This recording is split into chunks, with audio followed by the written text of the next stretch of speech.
Hello everyone. इससे पहले हम लोग जो है अपना प्रेजेंट कंटिन्यूस टेंस देख चुके हैं।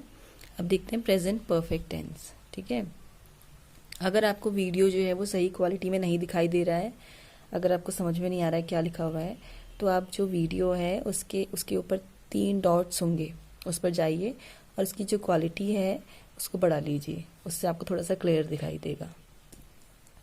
देखिए, प्रेजेंट परफेक्ट टेंस बच्चों क्या होता है? Present perfect tense indicate complete activity in the immediate past. ठीक है, प्रेजेंट परफेक्ट टेंस में क्या होगा, उसके सेंटेंसेस से हमको क्या पता चलेगा? उससे पता चलेगा कि काम जो है वो पूरा हो चुका है। ठीक है, कि रिसेंटली अभी अभी कोई काम पूरा हुआ है। जैसे ये सेंटेंस है, रेलगाड़ी स्टेशन पर आ चुकी है, यानी कि रेलगाड़ी जो है उसका काम क्या है? स्टेशन पर आना, और वो काम जो है इस सेंटेंस में कंप्लीट हो चुका है। हम होमवर्क कर चुके हैं, यानी कि वो होमवर्क करने का जो काम है वो हो चुका है। ठीक है, इससे पहले प्रेजेंट कंटिन्यूअस टेंस में क्या था कि काम चल रहा था, हम काम कर रहे हैं, ऐसे सेंटेंसेस थे उसमें। बट अब आ चुका है कि हम काम कर चुके हैं। तुमने झूठ बोला है, ठीक है, वो झूठ बोल चुका है। दीपक सो गया है, तो सोने का जो काम है वो हो चुका है। ठीक है, तो इस टाइप की ये जो प्रेजेंट परफेक्ट टेंस है उसकी पहचान ही यही है कि ऐसे सेंटेंसेस होंगे जिसमें जो है आपका कार्य है, जो काम है, जो एक्शन था वो कंप्लीट हो चुका होगा।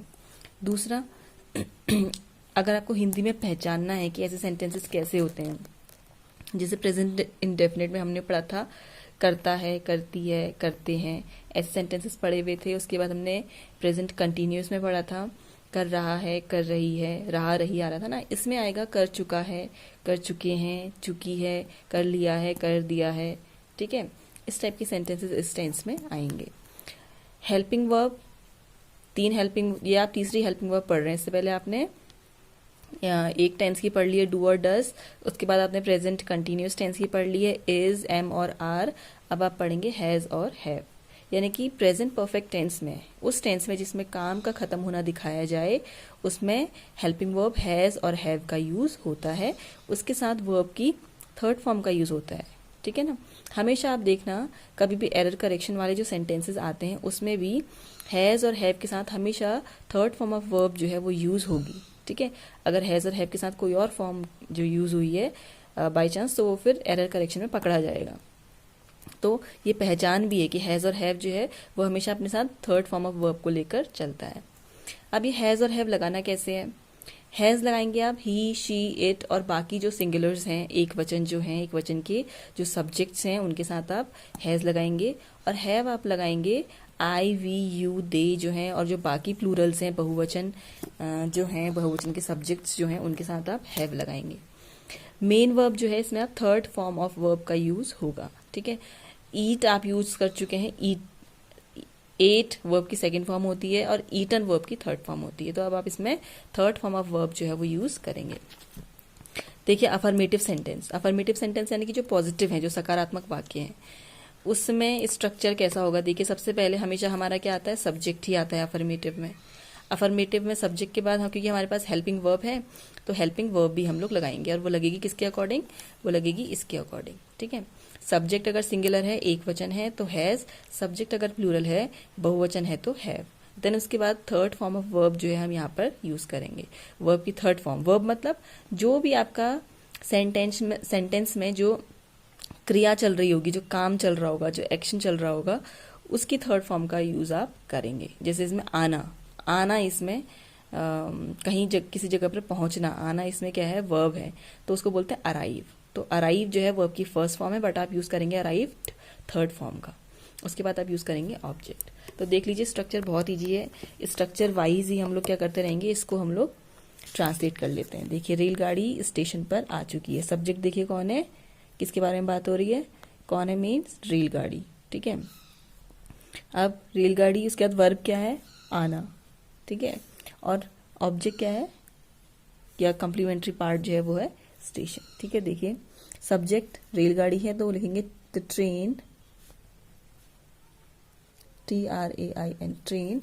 उसके बाद देखिए, ट्रेन क्योंकि सिंगुलर है, एक वचन है, तो क्या आएगा? Has. The train has, has के बाद थर्ड फॉर्म आना, अराइव, अराइव का third form arrived. The train has arrived at the station, at the station. चलिए सेकंड सेंटेंस देखिए, हम गृह कार्य कर चुके हैं। सब्जेक्ट कौन है? हम। ठीक है, वर्ब क्या है? करना। ठीक है, गृह कार्य जो है इसमें कॉम्प्लीमेंट्री पार्ट या ऑब्जेक्ट है। देखिए सब्जेक्ट, सबसे पहले सब्जेक्ट लगाएंगे, वो है हम। वी के साथ क्या आएगा? हैज और हैव में से हैव, क्योंकि वी क्या है? प्लूरल है। वी हैव, करना, करने को बोलते हैं डू का थर्ड फॉर्म होता है डन। वी हैव डन, क्या कर चुके हैं? गृह कार्य। गृह कार्य इज होमवर्क।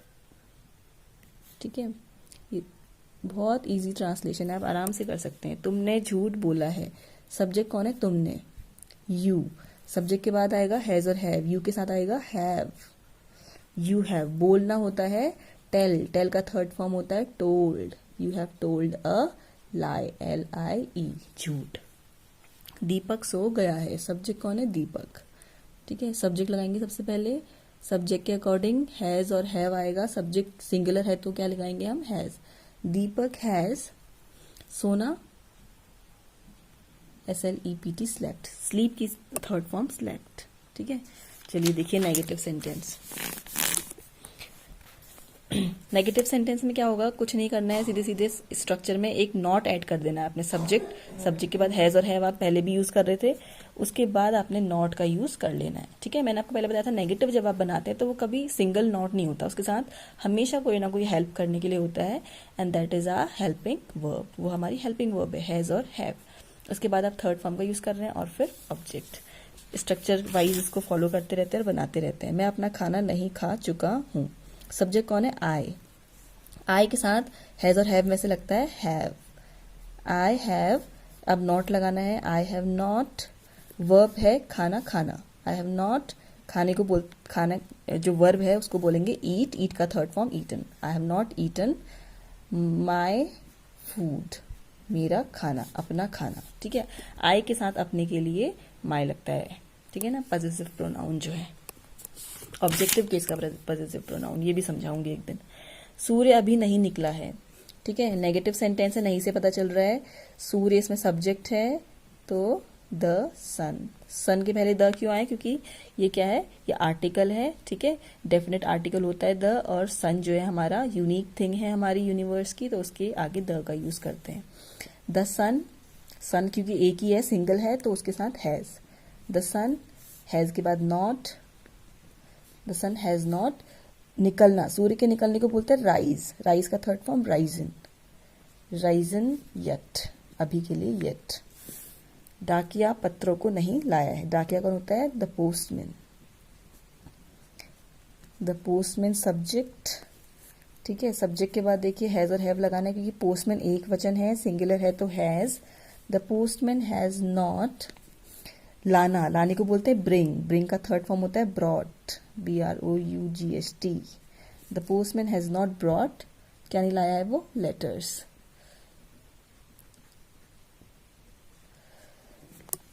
फिर देखिए इंट्रोगेटिव सेंटेंस में आ जाइए। इंट्रोगेटिव सेंटेंस मैंने आपको पहले ही बताया था, प्रश्नात्मक वाक्य जो हैं वो दो टाइप के होंगे। एक तो होगा येस नो टाइप। ठीक है, येस नो टाइप के सेंटेंसेस कैसे होते हैं?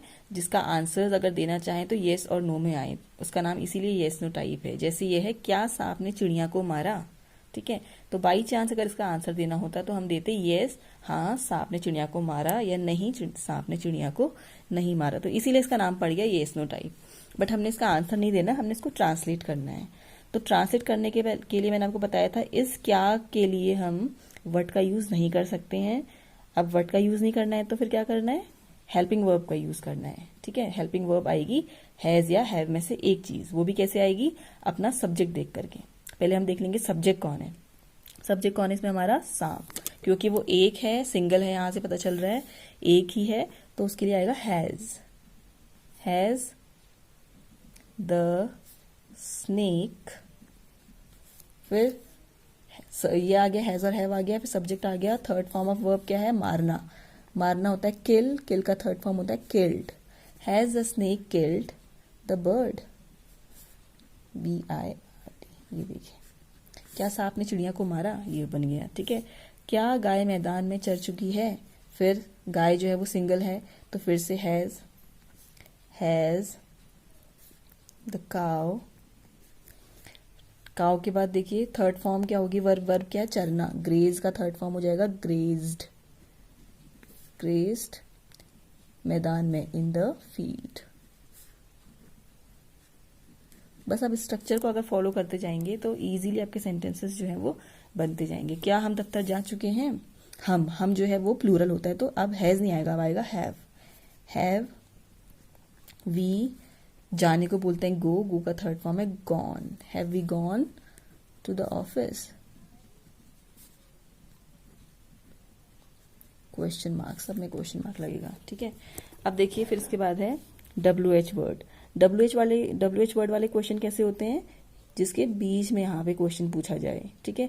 जो इंग्लिश में किससे स्टार्ट हो? WH वर्ड से। WH वर्ड मैंने आपको बता दिए हैं सारे पहले ही, जैसे WH80 what, WH who, WHY why, ठीक है। वैसे ही ये सब, क्योंकि ये WH से स्टार्ट है तो इसका नाम